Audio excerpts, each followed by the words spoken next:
What is it?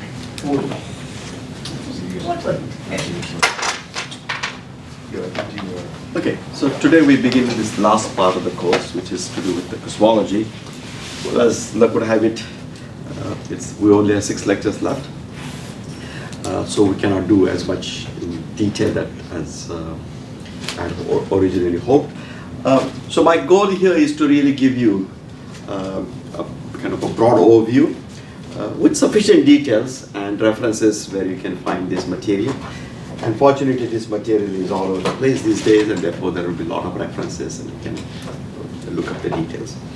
And what I'm going to do is to concentrate on issues that you're probably, today's lecture particularly, I'll concentrate on issues that you're really familiar with, but there are always gaps. When we have qualifying exams for students, I ask elementary questions such as, please explain what is homogeneity and isotropy, and they can't do it. They just start writing down a line element. That's not homogeneous and isotropy. You know, there's a geometrical notion of what is it, how do you arrive at this metric that we have. Elementary things like that. And also I think all of you are sort of grew up in the time where modern cosmology really started about 20 years ago, 25 years ago now.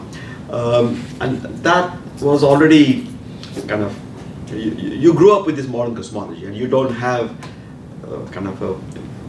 there was no reason for you to know what happened before very much, but it is really good for you, all research, you know, to be aware of how the subject evolved. Not in great historical detail. It's a fascinating story. I can even give you a reference of a historian and philosopher of science, a very distinguished one, by name Kragh, K-R-A-G-H, who has written a very nice book on cosmology, and how various things evolved and so on. But we're not going to do in all that detail. But nonetheless, I think it is important for you to understand, you know, the earth-shaking things that happened. And you, as usual, we take for granted earth-shaking things because, you know, we grow up knowing about that. I mean, it's like you with the internet, and you can't imagine life without internet. But it's good to know what cosmology was and why very eminent people struggle with things. And this is really good. There are 2 purposes. One is really something will give an introduction to the technical material, but the second is this is something that will be helpful for you on a long range when you yourself do research. It is going to give you really important lessons as to not to trust something just because it is most the common scenario. It may completely change in time. Okay. So that's what we start. This is our 3rd part, which is cosmology of the very early universe.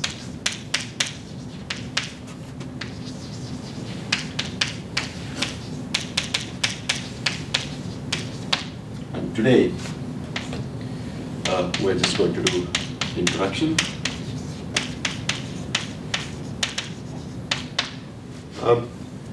The topics that I will do is today there'll be this introduction, which will lay out the whole structure for the rest of the lectures, and then we're going to spend some time trying to understand quantum field theory in Kerr space-times. Again, we don't have enough time, so I cannot do general Kerr space-times. We'll just restrict from the beginning to cosmological space-times. And then, having understood that, we will apply it to the very early universe. And it is here that I will be a little bit fast. I will just assume the perturbation equations that everybody uses, and I'll give references where you can find this, because to derive them we just don't have enough time. We'll take a couple of lectures and we don't have enough time for that. Okay, and then we'll conclude by, again as usual, with observations. In other words, we'll do all these theoretical calculations on the board, and what is it that people observe, how are the observations related to what we do. So that's what we'll conclude. So let's begin with the introduction of it. So in general relativity, there really are 2 applications, 2 types of applications. And we have been focusing on one kind, and that has to do with kind of isolated systems.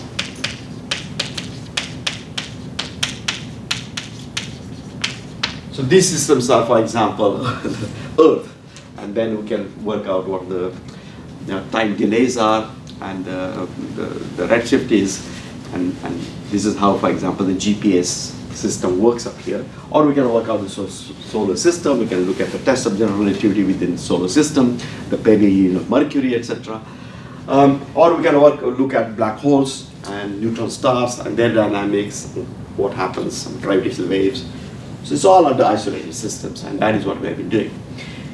If you, by comparison, if you look at Newtonian gravity, Newtonian gravity is all about isolated systems. It's really about solar system, about planets about planets and moons of Jupiter, Saturn, etc. But in general relativity, there is a second part, which is cosmology. And in cosmology, it really is not looking at one isolated system, which as an idealization, but looking at a whole universe as a whole in an idealization. So here we are not interested in the details of, with isolated systems, we're interested in a lot of details about, what happens near the black hole horizons, what happens at infinity, can we disentangle radiation from non-radiative effects, Coulombic effects from radiative effects. In cosmology, we're interested really in large-scale structure. So we're not interested in details about what is happening, so to say, microscopically, astrophysically. So there is an astrophysical domain, say about a kiloparsec. We're not interested, that is our galaxy scale. A parsec is about 3 light years, so a kiloparsec is about 300,000 light years. And we're not interested in those scales. We're interested in much larger scales, and then averaging on those in some ways on those large scales. So this is what we're now. So we're switching. The first two parts of the course were about isolated systems, and now we're talking about cosmology. Now here again, you have to take a step back and see how revolutions in science really happen, right?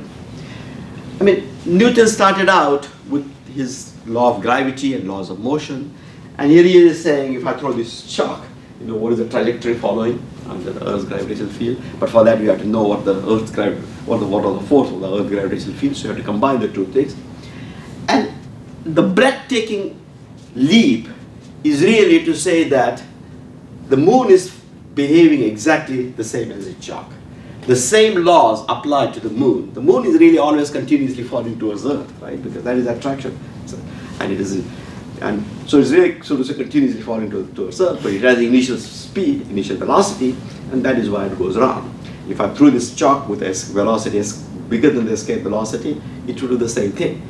And this is a spectacular leap, and you sort of to absorb it, and you always sort of get used to just calculating this, calculating that. No, I mean, just take a deep breath and see what this really is, right? And Einstein did the same thing. Namely, he had these equations of general relativity. They came from fundamental physical, resolving the tension between special relativity and electrodynamics. He wrote down those equations. And the first thing was, of course, he knew that there was going to be bending of light, and that the bending of light was different from the Newtonian corpuscular model of light in Newtonian gravity. And then the perihelion of Mercury. And that is what he really was very, very, very happy about. These are very famous letters he wrote, for example, to Arnold Sommerfeld, the day after he actually submitted the paper, the final paper of general relativity, and in which he had worked out the perihelion of Mercury coming out correctly. And he wrote this letter to Arnold Sommerfeld saying, last several months, he has been working extremely hard. They were very, very tiring, but at the same time, the most rewarding also, and so on and so forth, right? So he was working up the solar system. But a year later, he realized that his theory could be applied to the universe as a whole. And this is a giant leap. That the laws that were actually cooked up, but that were applied to just locally solar system can be applied as a universe as a whole. Well, how do you do it? It's very different, right? For solar system, one is looking at the sun, and one is looking at these geodesics and orbits and such things. When we are looking at the universe as a whole, you have to idealize the universe as a whole in some way, looking at only large-scale structure, not microscopic structure. And how do you do it? Well, he just assumed that the matter distribution in the universe can be really modeled as a perfect fluid, more precisely as a dust. So every galaxy, if you like, is supposed to be like a dust particle. I mean, It's just like a ridiculous approximation when you think about it, right? You need a bold leap and bold vision to make this leap. That these laws can be applicable, these equations can analyze the large-scale structure of the universe, not just what happens to the perihelion of Mercury, and that can be done in a very systematic way using these particular methods. And really, the modern cosmology was really born with general relativity. I say modern, but really cosmology was born with general relativity. If by cosmology we mean the physical universe beyond the solar system, that the systematic analysis of that, the fact that this can be actually subject to fundamental laws and the structure can be analyzed is a huge leap, right? I just want to say, impress on you how big it is. And people have been interested, right? Civilizations have been interested in the origin of the universe. How did it all begin? People have been looking at stars, have been looking at charting orbits, seeing when having various theories and so on for ages. So here is an example that I just want to read to you, just half a page. And this is from 600 BC. And this is the Chronicles of Buddha. And it says, one day, Malankaputta, who was one of the disciples who had just joined the Sangha, the Buddha's the group of monks, and he was very perturbed, and he had all these questions. And he says, one day Malankaputta got up from his afternoon meditation, went to Buddha, saluted him, and sat on one side and said, "Sir, when I was alone meditating, this thought occurred to me. There are these problems unexplained, put aside, rejected by the Blessed One. Namely, is the universe finite or infinite? Is the universe eternal or did it have a finite beginning?" And these are the questions that could finally begin to be answered with general relativity. And then the list goes on up here, all these questions about the universe. And then it says something like, these problems the Blessed One does not explain to me. This attitude does not please me.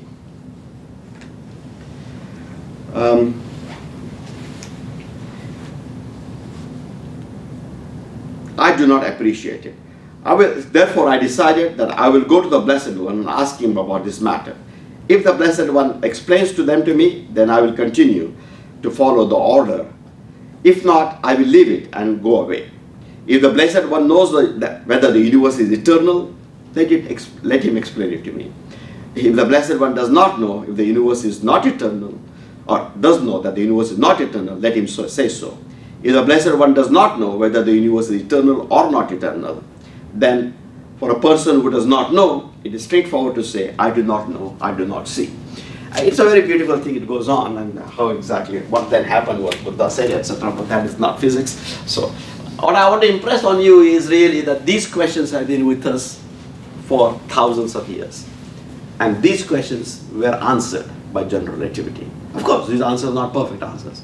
These are approximate answers. There's a limit of domain of validity that also we'll see at the very end of the course. But that is why this era that we are living is so special. General relativity answered that, but we did not know if they were correct or not, as we'll see this today. There were a lot of controversies about it. And now we finally know, because of observations that took place in the last 20-25 years, that in fact we know a large chunk of knowledge is really well established. There are things beyond that we still don't know, but there's a whole bunch of things we know, and that is what we're going to understand in this course. Okay, so let us begin. The basic assumption up here is really homogeneity and isotropy. So we got Einstein's field equations, and then we want to say that in fact the universe on a sufficiently large scale is homogeneous and isotropic. Obviously the universe is not homogeneous and isotropic year. I mean, the sun is in one direction, we don't have sun in every possible direction.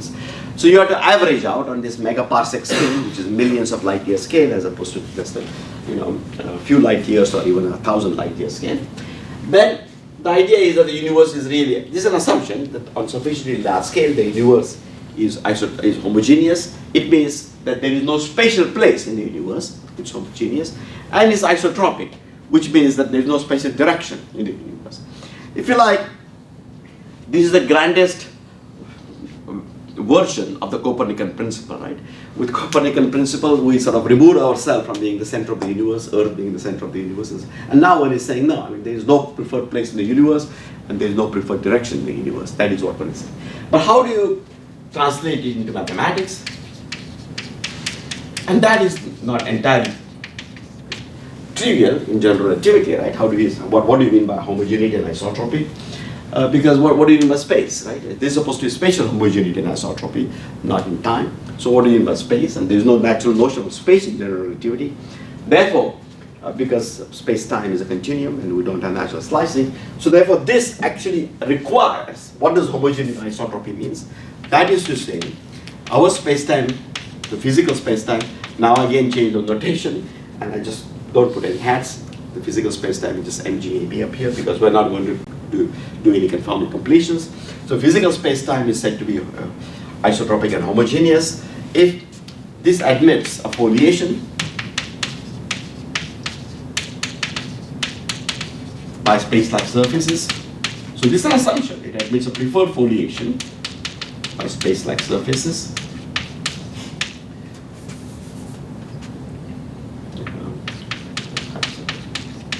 Submanifolds, space-like three-dimensional submanifolds.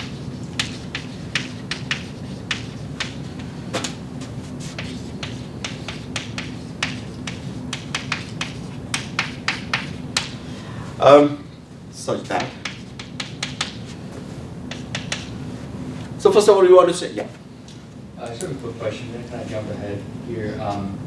So what you end up doing here is you say like the curvature is going to end up being constant on these surfaces, and so they should be hyperbolic, spherical, or Euclidean. That's a conclusion. But that theorem only applies if the manifold is simply connected. So has anybody ever done any analysis of these homogeneous and isotropic spacetimes when the slicing is non-simply connected?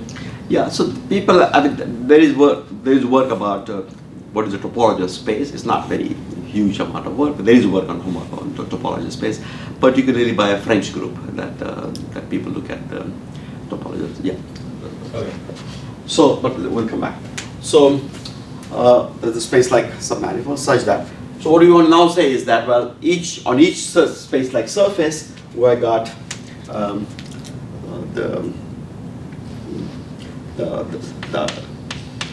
such that the isometry group, the group generated by Killing vectors. So the space-time has some bunch of isometries. So there's going to be a group, the isometry group of this GAV maps acts simply and transitively. And so acts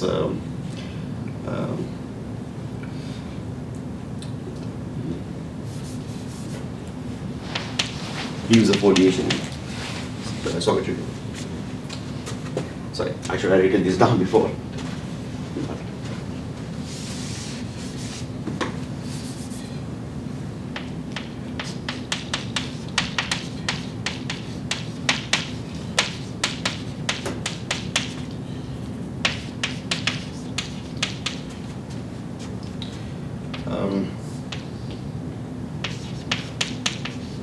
It could be the whole isometry group or a subgroup.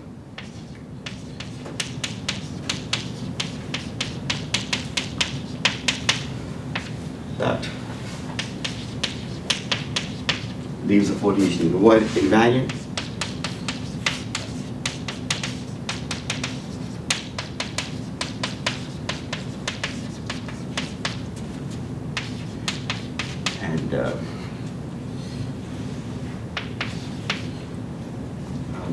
And acts on it such that and relates.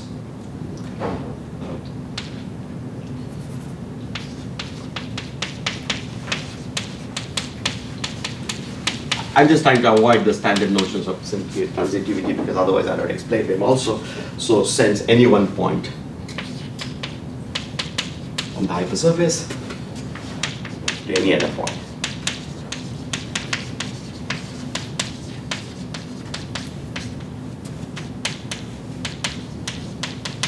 Such that any 2 points are related by the direction of the isometry. That's what I should say. Sorry. And any 2 points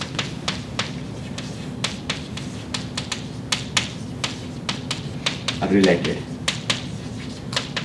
by the action of isometry. So that's what homogeneous means, because the statement is that I got some submanifold given any 2 points. There's a killing vector whose trajectory goes from one point to another. So the metric here is the same as the metric here. So there's no preferred point up here. That's what we say. And the second thing, by isometry, so this is homogeneity.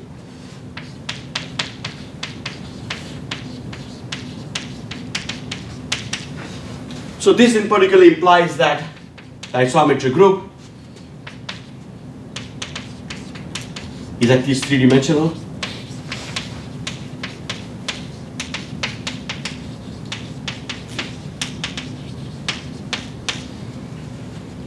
The isometry group is at least 3-dimensional.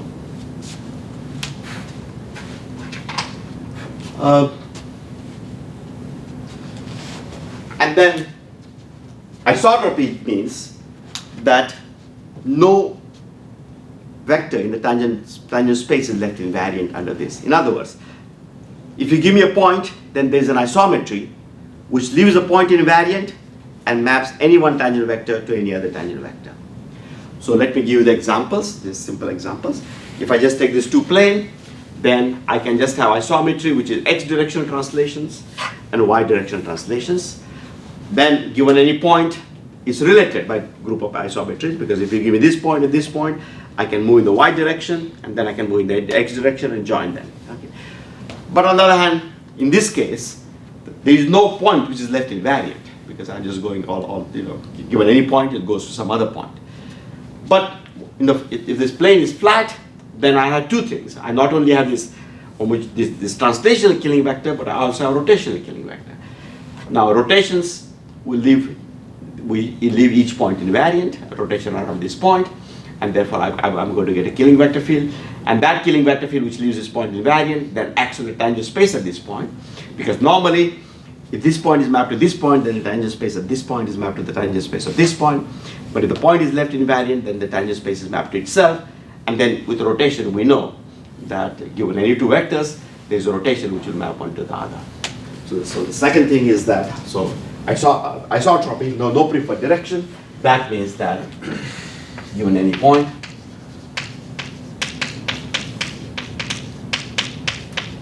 P, there exists an tangent vectors TA1 and at P there exists an isometry that maps, that leaves invariant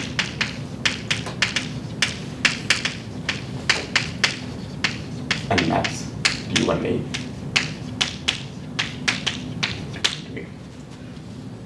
So we have lots of killing vectors in this case, and in particular space is say 3-dimensional, then I will have translational killing fields and I will also have rotational killing fields, and therefore in general I would have, so today I got total number of killing vector fields here, the isometry group is 6. And then the statement is that if you are given any one point, then the metric at this point, and given the metric at this point, then that determines the metric at every other point, because I got action of the isometry group. So this metric is left invariant. I just lead drag it, and I'll get the metric at any one point. So the metric at a single point determines what is happening everywhere. And modulo this technical mathematical assumptions, then the statement is that this implies that we're going to take the Riemann tensor of the space-time. It is of constant curvature.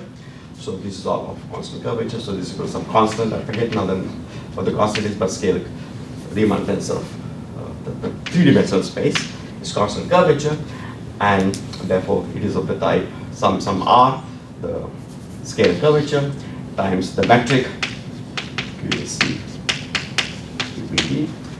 That's the constant curvature metric up here. And then by Bianchi identities, this r is also constant. So locally this is all fine, but there are global issues about topology, and we're assuming that the manifold is simply connected up here. That is what the standard assumption of cosmology is. And then the statement is that we get therefore three possibilities: r is positive, r is 0, and r is negative. So the sign of the scalar curvature is called k. So this is called k equal to 0, k bigger than 0 universe, k equal to 0 universe, and k less than 0 universe. It's a little bit confusing because this word k is also used sometimes for extrinsic curvature, and this is really related to the sign of the scalar curvature and not related to the extrinsic curvature. So I think you all know all this, so I'll just go a bit fast up here. And therefore the metric, the space-time metric, can be written as minus dt squared plus some spatially homogeneous metric, constant curvature metric, so QAB times dxa dxb. So this metric is plus plus plus and constant curvature. Yeah, I think that the papers on topology are written by Jean-Pierre Luminet. He is the best, the person to look at the papers on topology. And now the statement is that, so this metric is constant curvature, so we've got these three possibilities. The one that seems to be favored by the observations is really k equal to 0. I could write down the metrics, but you've seen it in your elementary classes, the three-space metric, the hyperbolic metric. The hyperbolic metric is a metric on the Mass shell, if you like, in Minkowski space-time. The three-sphere metric is just the three-sphere up here, and then we've got the flat metric. So the observations seem to prefer k equal to 0 case.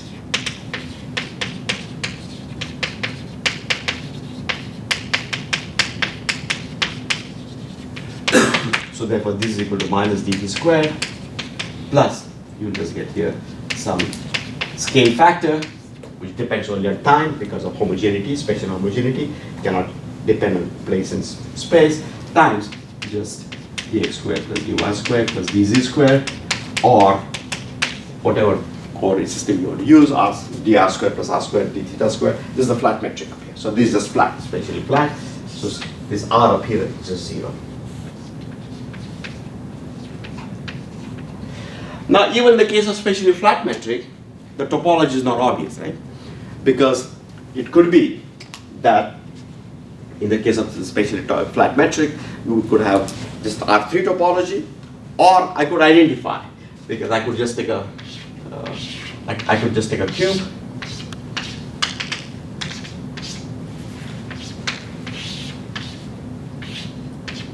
I could take a cube and just identify the opposite faces. So this face is identified with this face is identified with this face, and the front is identified with back, and that gives a 3 torus.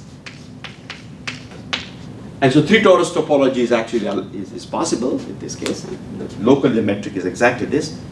And now one can ask, observationally, what do we know? Could the topology, as I said before, k equal to 0, but spatially flat topology is preferred. I will say a little bit more about that. But then, given this k equal to 0, so spatially flat topology metric is preferred, geometry is preferred, what can we say about topology? So it could be R3 or it could be a torus. Well, obviously, if the topology was torus, but the torus had only a kiloparsec radius, then it's ruled out because you just look around you and you don't see any signatures of light coming back or anything of that sort in our galaxy. But it's very surprising that the constraints on topology are quite weak. I mean, it could be a torus whose radius is of the order just a little bit more than the observable universe.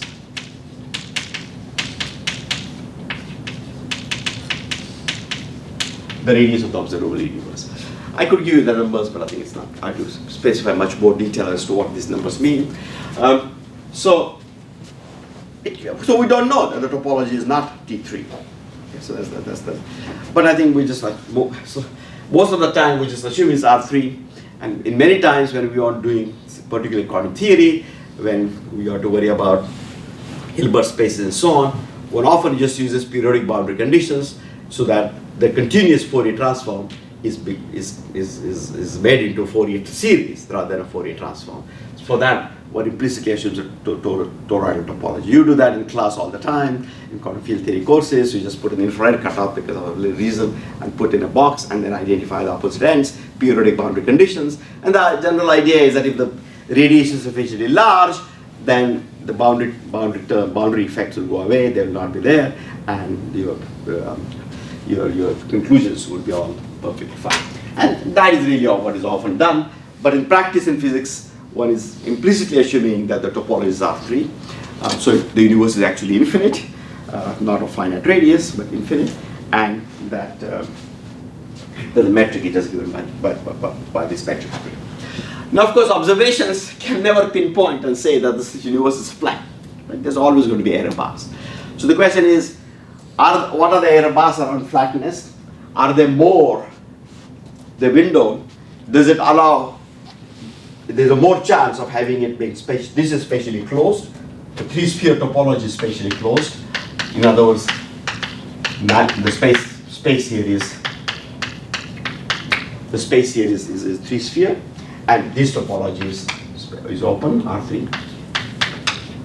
So spatially open.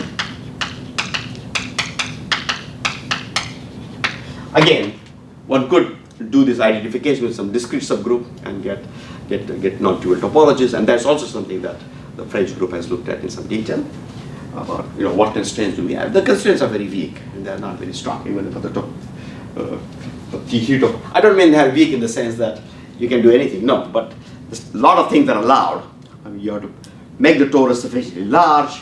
These discrete identifications, you have to make them sufficient.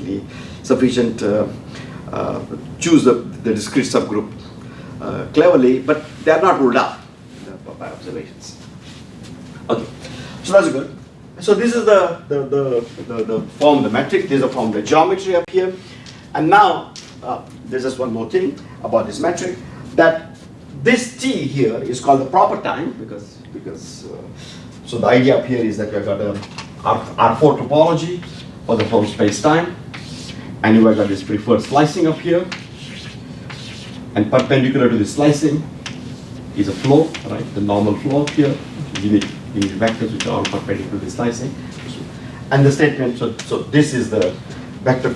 So the preferred direction up here is just normal to the slicing because of spatial isotropy up here. This normal to the slicing. So this vector field is just d by dt, and this is equal to 1. Since I just have 1 up here, t is a proper time for this observer.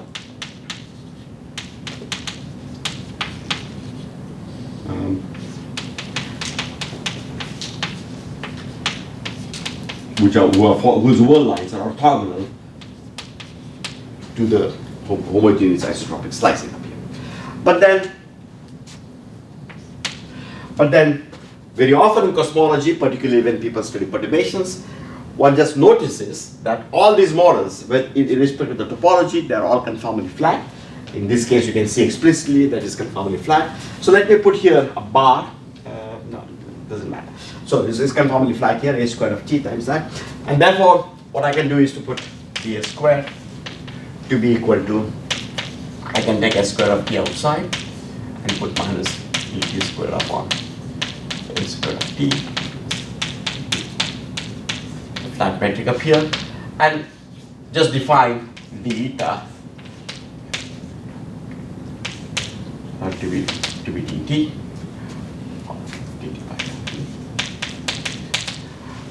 And therefore this metric then will become, and express A as a function of eta, so it will be some other function of eta times minus dt squared minus eta squared.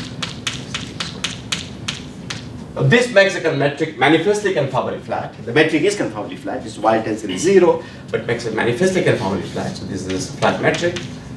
But eta here is not the proper time coordinate, and therefore this eta is called the conformal time.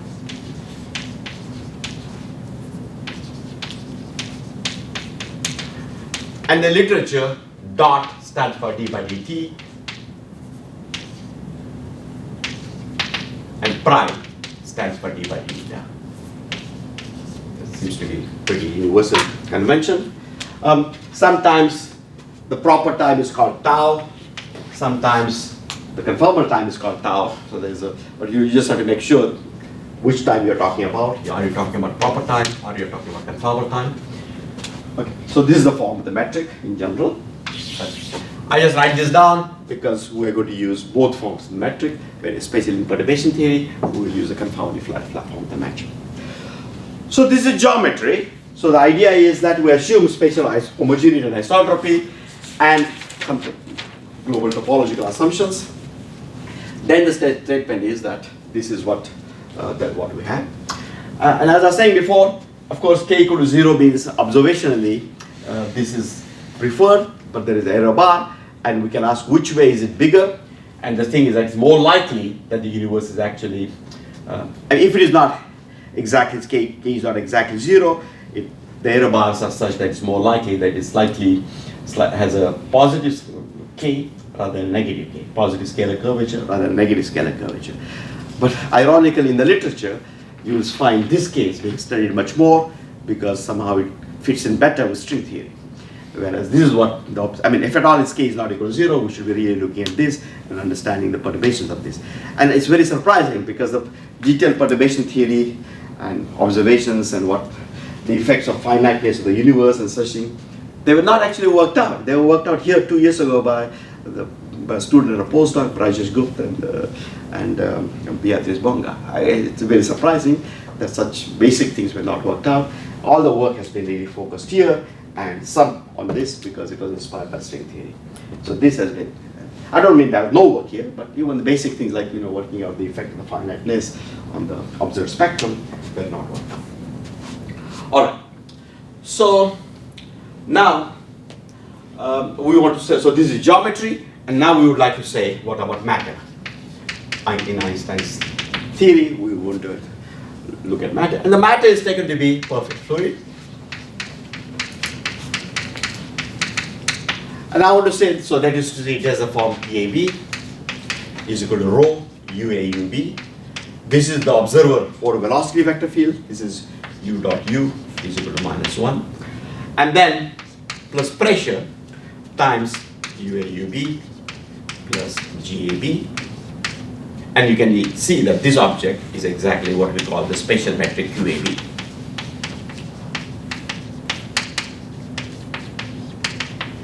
Right? This is a spatial metric up here. So if you like, you can also write this rho UAUB plus P times the spatial metric QAB. And this spatial metric QAB is the one that we have said is just flat. It's spatially flat up here, but there's a conformal factor, a squared of t down here, and therefore this is changing in time, and therefore the geometry is changing in time. Okay. So this is what is assumed, and typically when one studies this perfect fluid, one also assumes some equation of state. In order to really get the deterministic system, you have to specify some relation between pressure and density. And cosmology, the equation of state is taken to be P is equal to omega rho, and this omega is where omega is taken to be constant. There are several studies in which omega is also time dependent. In fact, that's a more realistic thing than to make it time dependent. But we're just going to do the elementary thing and just assume that omega is equal to constant. And then if omega equal to 0, then it is called dust. If omega equal to -1/3, so P equal to -1/3 rho, as you know, such perfect fluid is sort of models and a universe which is filled with radiation. And very often one does something a little bit peculiar. From conceptual point of view, one writes down Einstein's equations with a possible cosmological constant.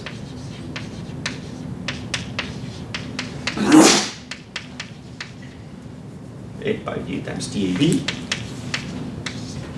And then one moves this geometrical term to the left hand side. So keeping this just the Einstein tensor, the Ricci tensor minus 1/2 scalar curvature times the metric, and therefore I just get here 8 pi g times now, this is going to be TAB, and let me put M here for matter, and then minus I'm going to get lambda upon 8 pi g times TAB. And so we can treat the cosmological constant as a matter term if you want, just by moving it outside, where the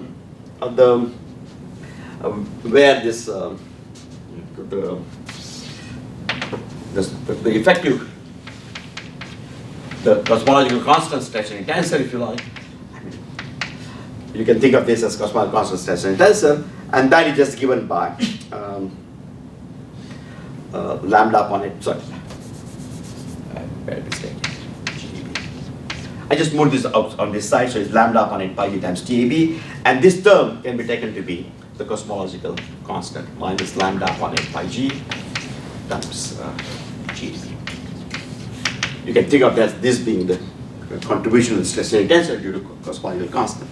And when people talk about dark energy and so on, this is what they are doing. They are referring to this as being the right. That referring to taking the cosmological constant and think of it as some matter field up here.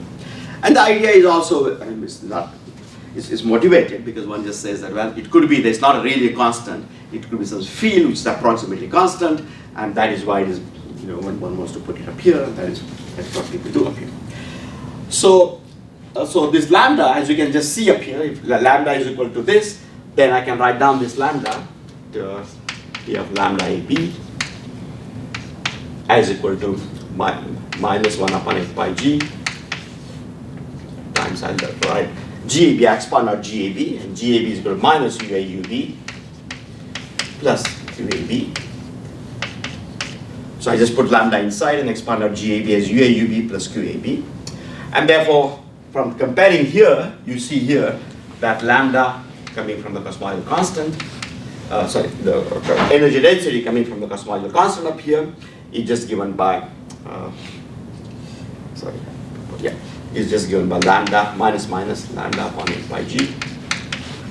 And the pressure coming from cosmological constant, this term up here, is just given by minus lambda upon 8 pi g. Right, with this minus sign here. And that's why one says that cosmological constant effectively has a negative pressure and has positive energy density. And so therefore P is equal to minus rho, so omega is equal to minus 1. This is often taken to be cosmological constant. I put it in a box because of two reasons. One is that this really was a term on the left hand side, and we're just taking it on the right hand side and interpreting as energy density and pressure density. But more importantly, because various formulae I'm going to write down actually break down for omega equal to minus 1. So you have to treat omega equal to minus 1 separately. So we just assume here omega is bigger than minus 1, then various formulae are true.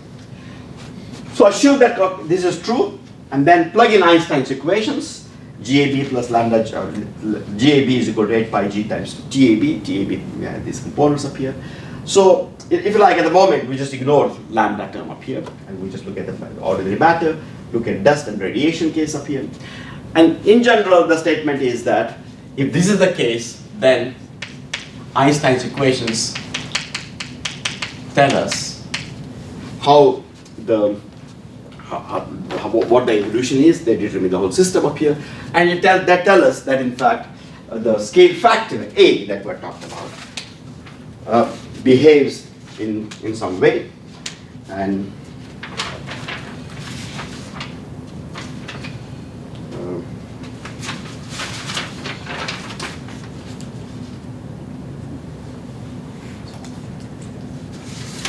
I just want to get the numerical factors correct here. Yeah. So the statement up here is that it says that A of t, there are constants. So A of t just is time dependence is given by t to the power 2 times 3 omega minus omega plus 1. And so you can see that if omega is equal to minus 1, this thing blows up, and therefore something is not working up here. It is because these expressions were obtained assuming that A of t is polynomial. If we have got a cosmological constant, then in fact A of t, the universe actually grows exponentially, and therefore it doesn't fit in this little calculation that people often do. So this is how A of t behaves, and omega and the larger density up here goes like a to the minus 3 times omega plus 1. Yeah.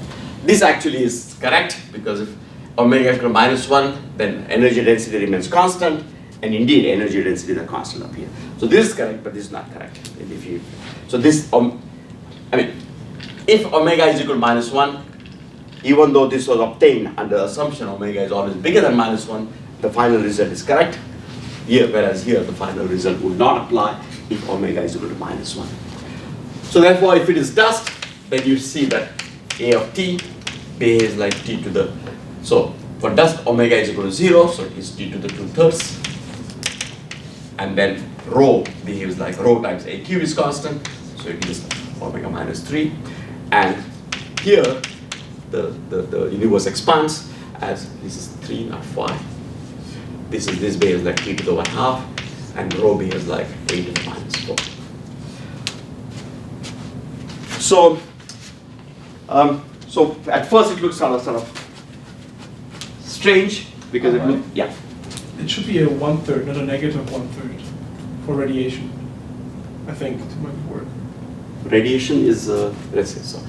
So t to the 2/3 times omega is equal to minus 1/3, right?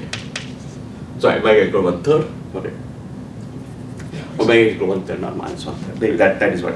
Yeah, this was typo, that one. Yeah. So omega is equal to 1/3 plus 1. So therefore t is equal to 2/.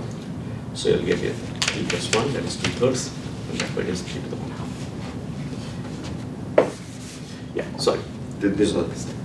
So it's t to the 1/2, and then yeah, the pressure is positive. There's no problem.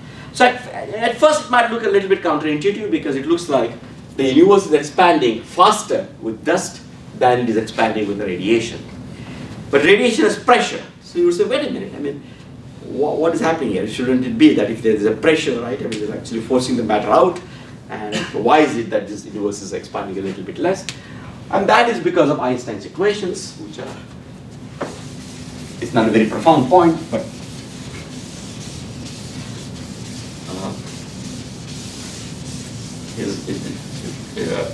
but it is a feature of Einstein's equation.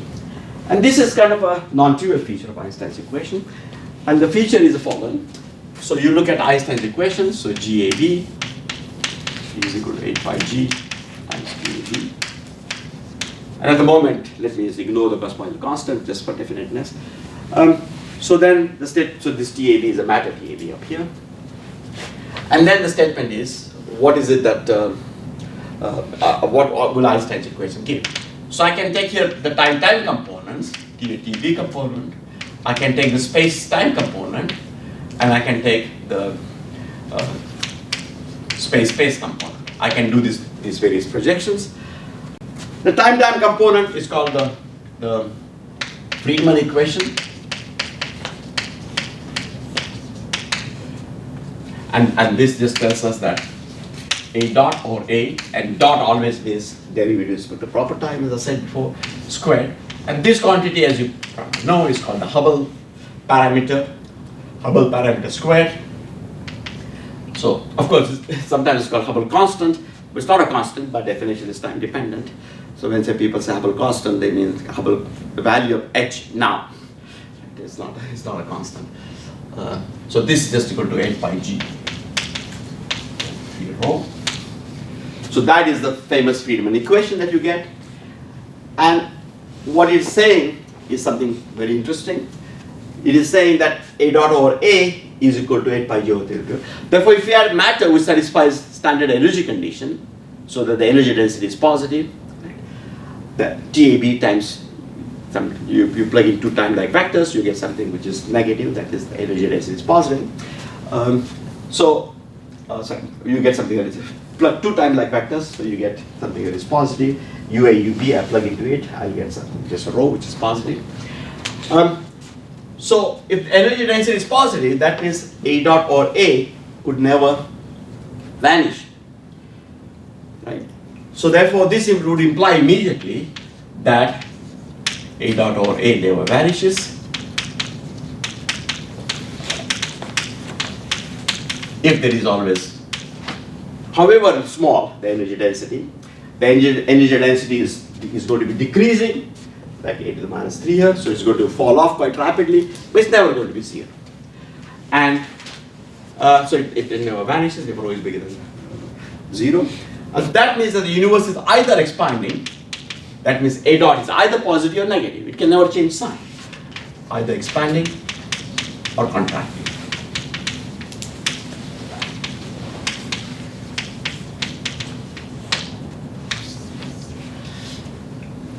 Okay, so that is what we get.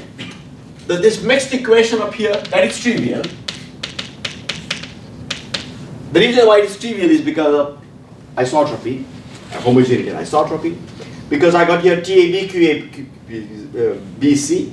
When I project this equation then, from the geometrical part, I should be able to get a vector, a spatial vector. This is a spatial vector up here. But on the other hand, there is no preferred spatial vector. So I'll just get when I do this projection for a spatially isotropic, spatially homogeneous and isotropic metric, this term, when Einstein tensor is projected, I'll just get 0. And again, for spatially homogeneous and isotropic TAB, rho is a function only of T. Then when you substitute in here, you will find that the right hand side is 0. So you just get 0 equal to 0. And that is just because of symmetries. Homogeneity and isotropy.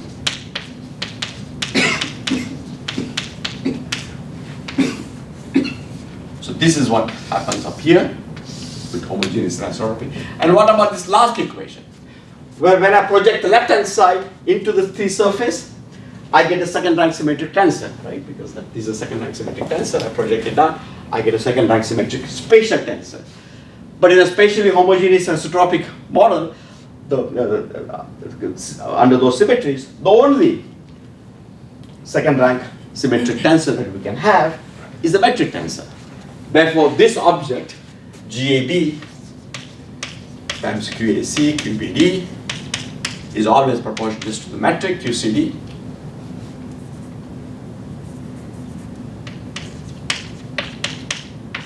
It is just proportional to the metric. So instead of getting 6 equations, you just get only 1 equation. This is proportional to the metric. This is also going to be proportional to the metric. So the metric sort of cancels out, and I just get 1 scalar equation. So we get only 1 equation instead of 6. Both sides are just proportional to the spatial metric. And this equation is called the Raychaudhuri equation.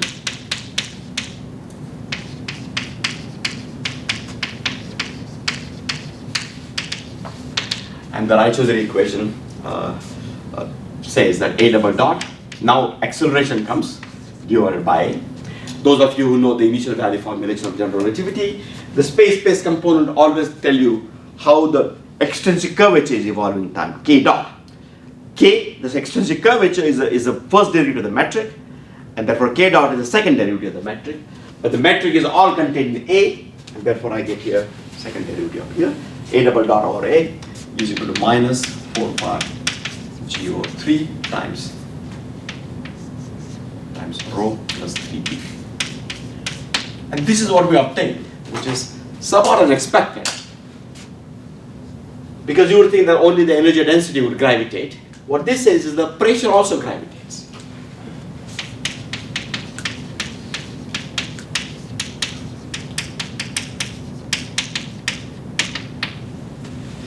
Now, if you just had this rho, you would say, oh yeah, I understand it. If I have a lot of energy density, then the acceleration, the expansion, is not going to be as fast because there is attraction, right? Gravitational attraction. So you explode a ball to begin with. So the particles, if there was no gravitational attraction, then they'll just fly out. The velocity will be conserved, the momentum will be conserved. But if you have the gravitational attraction, then of course that it will be slowed down. Therefore, the acceleration is going to be negative up here.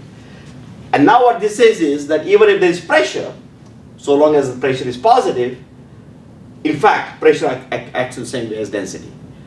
So even if there is pressure, the expansion of the universe, for the expansion of the universe, pressure acts the same way as the density, and therefore it slows down. Therefore, for dust, the universe expands faster, 2/3, and for the radiation-filled universe, it falls only as t to the 1/2. One last kind of comment that you all know, but I think we often forget, namely that the scale factor itself does not have any meaning. This is not invariantly defined.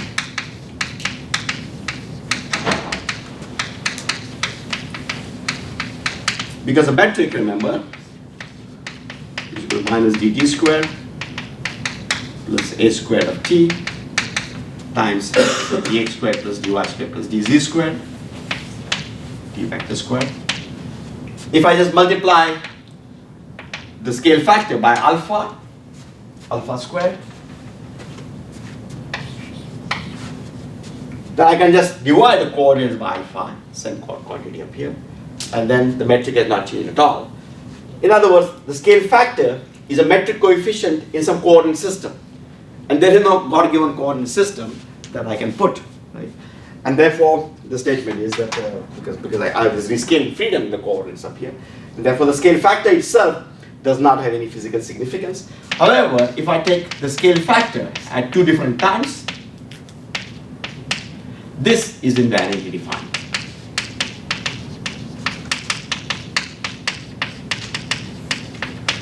So to say that scale factor is very large doesn't mean anything, but the ratio of the scale factor is very large does mean that the huge expansion took place.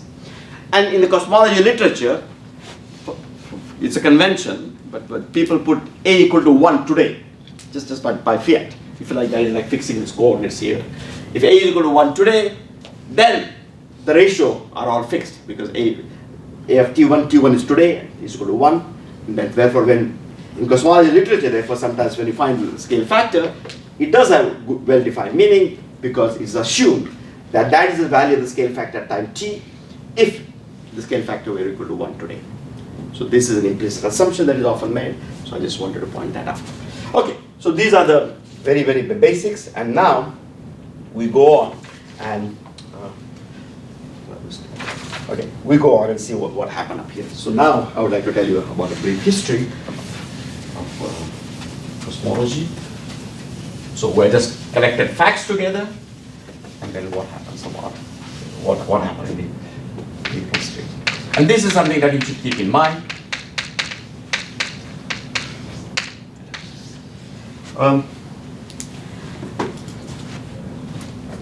So, as I mentioned to you, already in 1970, Einstein published his general relativity final paper in 1915, November of 1915, end of November of 1915.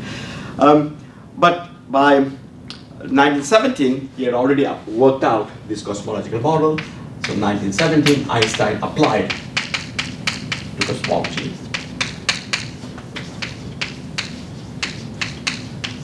Applied equations, general relativity equations to cosmology. Now at that time, it was completely believed by everybody that the universe is static. Because you look around us and the stars are always there and the universe is completely static. I mean, on a large scale, of course, the planets are going around and so on and so forth, but on a large scale, the universe is actually static up here. So Einstein therefore assumed staticity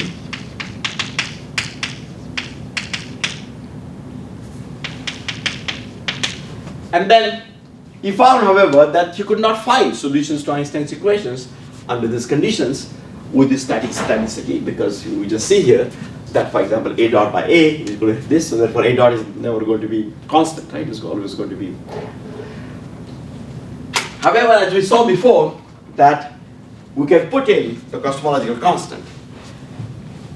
And if I put in cosmological constant, then I would have an energy density coming from cosmological constant, but also pressure coming from cosmological constant. And therefore, the statement is that I could hope to balance in this A double dot by A, I could hope to balance the pressure and the energy density together. So I assumed staticity, and he realized that he needed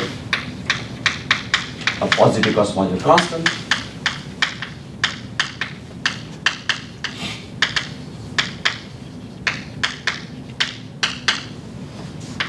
to achieve this.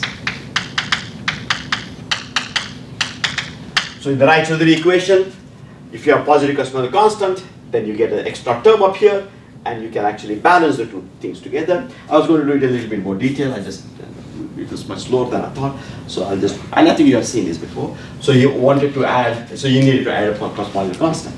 And then he produced a solution, and the solution he produced was a closed, so this was all, I should have said that, sorry about that.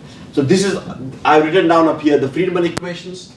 So that assume lambda equal to 0 and k equal to 0.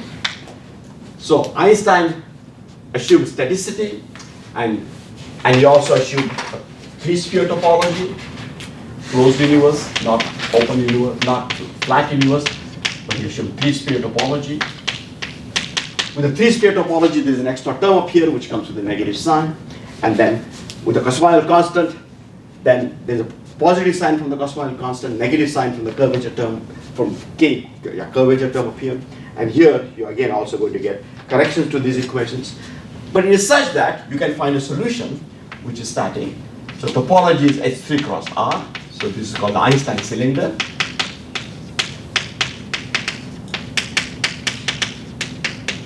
So this is S3, and this is R. And so the metric just looks like the metric that we wrote down before, if you like, ds squared equal to minus dt squared, plus, but there's no scale factor now, plus QAB dxa dxb. And this is just a three-sphere metric. And the radius of this three-sphere metric is obtained by balancing the cosmological constant term with the curvature term up here that is given to us. So such solution was possible, and therefore he published this as his solution of Einstein's equation, and this was supposed to be the cosmological one. The same year, so this is static and it is filled with matter. This dust field. I'm going a little bit fast, but I think you have seen these things before, so it's okay, right? I mean, does anybody work? Okay. And then in 1970, the same year, De Sitter found another solution. But in this case, there is no matter, but there is a positive cosmological constant also. In both cases, therefore, there is a positive cosmological constant. And this is the De Sitter solution that you all know. It's a constant curvature. Again, the topology is 3 cross R, but it's not static. I mean, there's no globally time-like Killing factor field. No global time-like Killing factor field. So it's not static. Here, there's a minus dt squared is time-like Killing factor field. It's global. So he wrote down this particular metric, which I think everybody knows this is the metric, so let me not write it down. It really corresponds to just the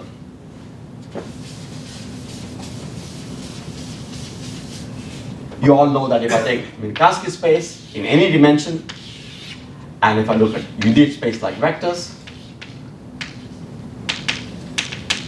then the trajectory, I mean the unit space like vectors up here, this is all the unit space like vector, they will give me a hyperboloid.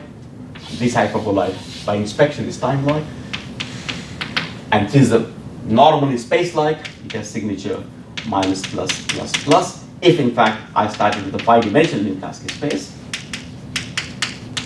In 5-dimensional Minkowski space, the hyperboloid is going to be 4-dimensional, and it is just defined by eta dot eta, the space-like vector is equal to plus 1.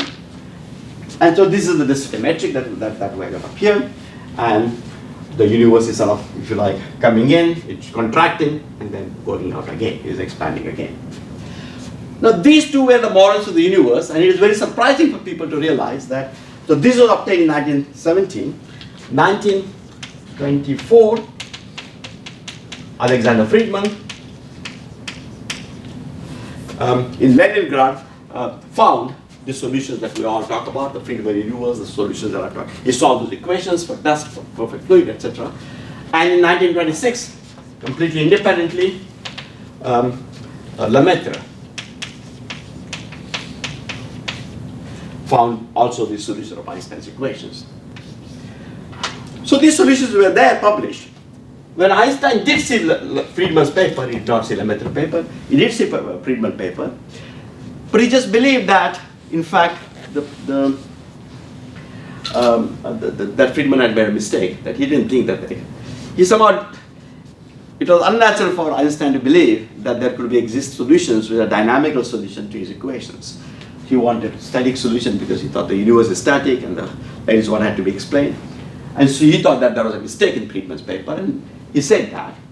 But then, soon after that, I forget the names now, but a Russian mathematician went and saw Einstein went to visit Einstein in Berlin, and sat down with him, went through Einstein's objection and showed that Einstein in fact was wrong, that Friedman had not made a mistake. Einstein was always very gracious about this. He immediately acknowledged that he was wrong. He told everybody he was wrong. But still he did not take this thing seriously. He said, yeah, it's true that these are mathematical solutions, they are consistent, but they are not, that's not, the universe is static and the universe is explained. And as late as 1930, Eddington, who at that time was astronomer royal and was the leading, he had already done the mission to measure the light deflection, and therefore, in 1919, and therefore it was all, he was very, very well known, and he understood general relativity very well, etc.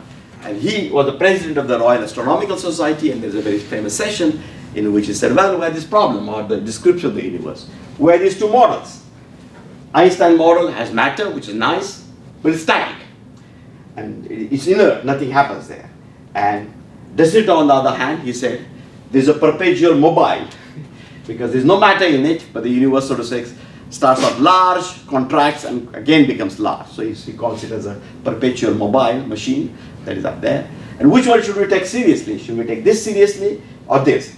And he sort of felt, well, no, we should add a little bit of dynamics to Einstein's equation by adding a little bit of matter to this. Sorry, we should add a little bit of dynamics to Einstein's equation by adding a little bit of matter to De Sitter universe. So as late as 1930, people were really not taking these solutions, even though they were there in the literature, seriously at all. I just want to say one more thing, that in my view, I looked at this history in some detail. In my view, Friedman did not completely understand the physics and astrophysics of these models, whereas Lemaitre understood it completely. He did understand that Big Bang was a singularity. He did understand very clearly that these particles should be thought of as galaxies. And he actually worked out the redshift formula that we attribute to Hubble. That was completely worked out by Eddington before Hubble's time up here. In 1934, around then, Hubble had been making observations, but by 1934, it became clear through those observations that the universe is actually expanding. And this is the famous year in which Einstein accepted the universe is actually expanding and said that his greatest blunder in his life. I mean, he never said that actually in German, but people attribute this as being the greatest blunder was that he put a cosmological constant, in the positive cosmological constant in the solution. In fact, the cosmological constant should be 0, and everything, and then he accepted that these solutions were there. But he, as late as in the 60s, 70s, he died in 55, not in the 60s either. In the 1945, I think around, or 1940s, he wrote this paper in which he explicitly said that, well, there is a singularity in Friedman equation, but we should not take it physical. It's just a mathematical artifact, physically something else may happen. He did not say quantum theory, but something else may happen. But still, the statement is that at the end, what we have is the solutions of Friedman and Lemaitre, which then survived after 1934, and these solutions have a dynamical, space-time is dynamical, and as you can see up here, for these matter fields that I talked about, omega equal to 0, omega equal to 1/3, for those matter fields, in fact, at t equal to 0, the radius of the universe shrinks to 0, this QAV metric up here actually goes to 0, the radius shrinks to 0. The scale factor, not radius of the universe, the scale factor shrinks to 0, and that is a genuine curvature singularity, and that was a Big Bang. And then for a very long time, there was a debate about this Big Bang, should we take it seriously, should it be not taken seriously, etc. And next time, in the first 10 minutes, I will explain what changed, and then how we are arrived at the current understanding of the universe, and then after that, we'll start doing. A key role is played by quantum field theory, which was totally unexpected until much later. In all those years, until 70s or even 80s, people didn't think quantum field theory has much to do with this at all. But it is really now that one realizes that quantum field theory in the very early universe is absolutely essential to make contact with observations. So I will explain that next time, and then we'll start doing quantum field theory. Okay. So the homework was due today. If you're not